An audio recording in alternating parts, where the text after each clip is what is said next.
E aí, gente, estamos de volta, sem muitas promessas, sem muita expectativa, mas eu achei que poderia ser propício continuarmos a conversa, a refletirmos sobre o assunto que a gente falou no nosso último encontro. Se você ainda não ouviu, na verdade foi sobre o livro O Essencialismo, e não apenas sobre o livro, algumas reflexões pessoais minhas também, sobre a passagem do tempo, assim, e sobre como muitas vezes a gente simplesmente não consegue ou a gente não se percebe nessa passagem de tempo até que algo muito brusco aconteça para que nos traga assim para a realidade e nos faça refletir. Na verdade, nada muito brusco aconteceu no dia de hoje, só o que eu quero, a razão pela qual eu decidi vir aqui falar sobre isso é porque nada mais, nada menos, nós estamos no mês de julho. Isso aí, né? Meio do ano. Estamos no mês de 2025. Como é que chegamos até aqui? Como isso aconteceu? A gente estava vivendo e era ontem, a gente estava ali falando feliz 2025, vamos pra cima, e aí eu te pergunto, foi pra cima? Se você é uma dessas pessoas que cria metas, eu espero que você tenha sido uma das pessoas que ouviu o nosso episódio, e isso já faz muito tempo, então assim, se você não sabe do que eu tô falando, era quando tinha alguns episódios lá no Spotify, então volta lá, dá uma olhadinha que eu falei sobre como criar metas.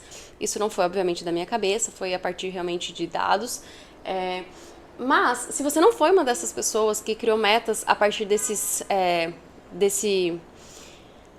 recurso, então eu quero vir aqui pra você e falar de uma forma mais abstrata, mas na verdade mais subjetiva, mas eu quero desenvolver uma linha de pensamento aqui com você. E se você fez uma meta bem estruturada, me conta também se fez mais sentido, se te ajudou a desenvolver alguma coisa.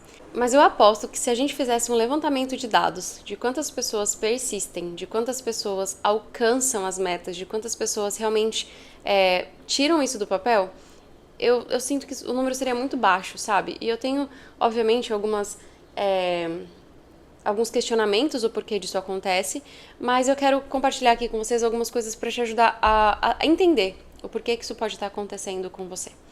Então aqui eu não vou focar em como criar essas metas, a gente já fez isso lá no passado, mas eu quero que você aproveite esse momento para se questionar, para olhar para você mesmo e entender o que é que está acontecendo por aí. Afinal de contas, 7 meses já se passaram, mas a gente ainda tem, né? A gente já está no mês de julho, mas a gente tem aí metade de um ano para tentar fazer alguma coisa acontecer e vamos tentar entender o que é que então, de fato, é importante acontecer ainda, o que é que dá para ser feito, porque dá para ser feito muito, não é mesmo? Então vamos lá, eu quero que você aproveite esse momento e tente fazer aí com você mesmo uma retrospectiva, sabe aquela retrospectiva da Globo? Esqueci a musiquinha. Tinha uma musiquinha, não tinha? Enfim, faz uma retrospectiva aí do que aconteceu na sua vida até agora. Se você tem essas metas por escrito, tenta fazer uma comparação. Nossa, na minha saúde eu queria que isso tivesse acontecido. O quanto disso eu consegui realizar? O que é que eu realizei de fato? O que dá pra eu quantificar aqui? Como que eu consigo avaliar isso? Das minhas relações, eu falei que eu queria X coisa. O que eu consegui realizar sobre isso? Então, se você fez essas metas, pega elas agora e começa a fazer então um antes e um depois, pra gente conseguir tentar fazer uma medição de resultados, se é que esse seria o nome mais apropriado. Se você não escreveu suas metas lá no começo do ano, para e pense e tenta colocar por tópicos aqui. Cada área da sua vida, como você começou o ano e como está agora no meio deste ano. Eu espero que você consiga ver aí de fato algum progresso, que você consiga ver algo, que você consiga visualizar algo que tenha sido alcançado. E agora, eu quero te convidar a fazer o oposto. Eu quero te convidar a olhar e comparar aquilo que você queria ter feito e o que você não fez, o que falta para você alcançar isso. E agora que você está entendendo o que você não fez, eu quero que você crie uma coluninha abaixo aí e se questione e comece a escrever. Eu acho que esse movimento de escrever é muito realizador, assim, faz muito sentido, é muito palpável. Então eu quero que você escreva aí, de janeiro a julho, onde é que você acha que você tem gastado o seu tempo. Seja muito honesto com você, sabe? Eu não sei, se você tem um iPhone, você consegue até dar uma olhadinha assim no seu histórico. Quanto tempo você tem gastado nas suas redes sociais, no WhatsApp, no e-mail do trabalho, enfim. Você consegue ver, né, esses dados assim em horas mesmo, diário, mas você consegue fazer esse levantamento aí. Não precisa ser um dado exato, é óbvio que não, mas eu quero que você reflita. Onde você acha que você tem gastado o seu tempo? Pensa aí com você, quantas séries na Netflix você assistiu até esse meio de ano? Imagina mais ou menos quantas horas você gastou na Netflix assistindo série. Gente, isso é meio, eu vou dizer assim por mim, meio vergonhoso, sabe? Eu falar, caramba, eu assisti tudo isso de seriado nesse meio dia. O que eu poderia estar fazendo nessas horas que eu tava sentada no meu sofá assistindo Netflix? E calma, eu não tô dizendo que você não deve fazer isso, que você não deve descansar, que você não deve ter seu horário de relaxamento.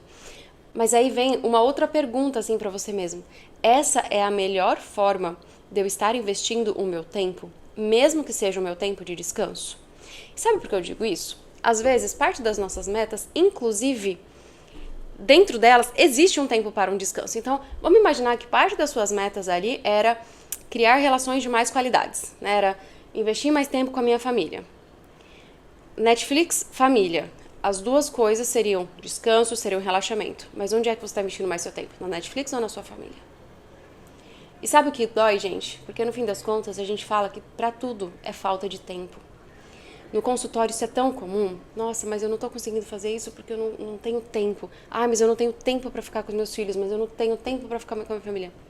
É tempo mesmo que falta? Ou é organização? Se a gente olhar o tempo que você está gastando no seu celular, no Netflix, será que... Eu não tô nem dizendo pra você tirar, mas se a gente reduzisse isso pela metade e a outra metade fosse pra sua família, será que as suas metas em relação à sua família já não estariam progredindo? Ou que você não poderia ter colocado muito mais esforço, muito mais resultado nela? Então pensa aí, né? Como você gastou seu tempo. A segunda pergunta que eu quero que você faça: onde você gastou o seu dinheiro? Porque essa é uma outra questão que dói na gente.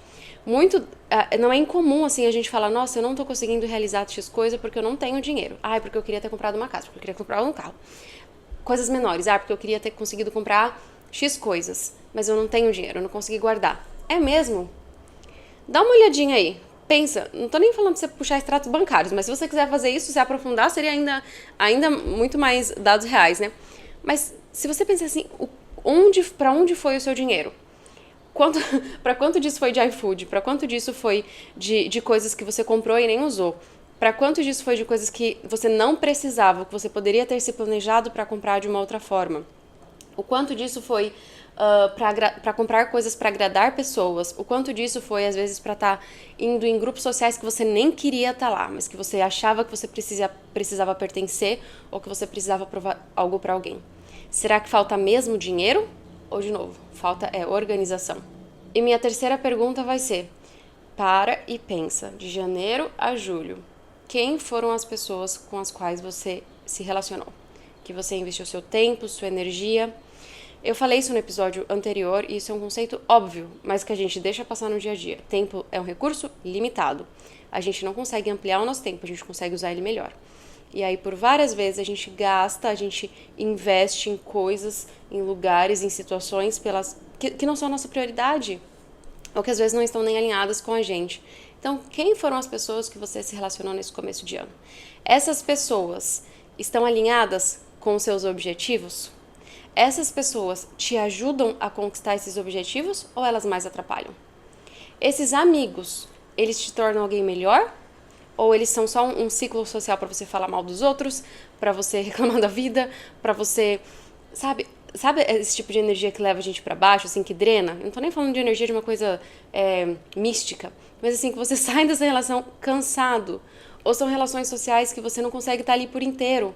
Por que é que você tá gastando o seu tempo, o seu recurso que é limitado, que você precisa estar investindo em você, em coisas que te levam para cima, em situações que vão te ajudar a desenvolver essas metas, em ambientes que às vezes você está se forçando a ser alguém que você não é?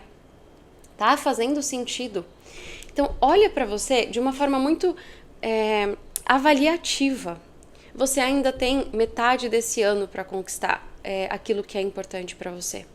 Mas você precisa se colocar nos lugares certos para isso. Você precisa investir o seu tempo, o seu dinheiro, sua energia de uma forma consciente, de uma forma que te ajude a levar para este lugar. Mas a gente acha muitas vezes que essas pequenas decisões, elas não são tão importantes assim. E esse é o problema. A gente menospreza o quanto essas pequenas atitudes, o que é o nosso dia a dia de fato, que faz parte da nossa rotina, é isso que vai te dar o resultado final. Não menospreze essas pequenas atividades, essas pequenas decisões diárias. Então, sabendo disso, eu quero que você olhe para todas essas metas, olhe para essas suas respostas, se dê a chance de se questionar, de avaliar aquilo que funcionou, aquilo que não. Se você tá vendo que, nossa, eu tô gastando meu tempo, meu dinheiro, os meus amigos, os lugares que eu tenho frequentado, tá tudo alinhado com isso, parabéns, ótimo, vamos seguir em frente. Mas se não, eu quero que você comece, volta lá no nosso último encontro sobre o essencialismo. Tenta filtrar essas questões, tenta entender o que é essencial para você, tenta fazer essa limpa, lembra que eu falei de tirar os excessos? Faça isso agora, não procrastine. A vida tá passando e a gente não pode só passar por ela, a gente precisa experienciar ela, a gente precisa estar de fato aqui colocando esse esforço intencional para isso, né? E eu falo isso para você, e eu tenho falado isso para mim mesma também, eu tenho olhado muito isso para mim. Um outro tópico assim que eu quero trazer para você que pode te ajudar muito a se alinhar, né, não só nos seus objetivos, mas naqueles seus valores, naquilo que é importante para você, se comprometa com alguém que esteja alinhado com isso também. Pode ser seu parceiro, sua parceira, pode ser um amigo, mas se comprometa a mostrar resultados, a ter alguém te cobrando ali. Sabe aquela história de ir pra academia? É muito mais fácil você conseguir ser constante na academia se você, sei lá, tem um personal trainer, ou se você vai com alguém, ou se você tem um amigo mesmo à distância que você tira foto e manda, olha só, hoje eu consegui fazendo essas pequenas checagens. E isso não sou eu que estou dizendo, recentemente eu li um dado de que 70 e tantos % a probabilidade da gente realizar algo quando a gente se compromete com alguém. Na escola, como funcionava? Se um professor falasse, você pode ler esse livro porque vai ser bom pra você, você lia? Agora se ele falasse, você tem que ler esse livro até dia tal porque vai ter uma prova, você lia? Lia. Ou pelo menos tentava cumprir ali o que precisava, né? É muito maior a sua chance de se você se comprometer, se você tiver uma data. E aí eu entro nesse assunto de data. Às vezes a gente fica fazendo coisas muito abstratas, assim.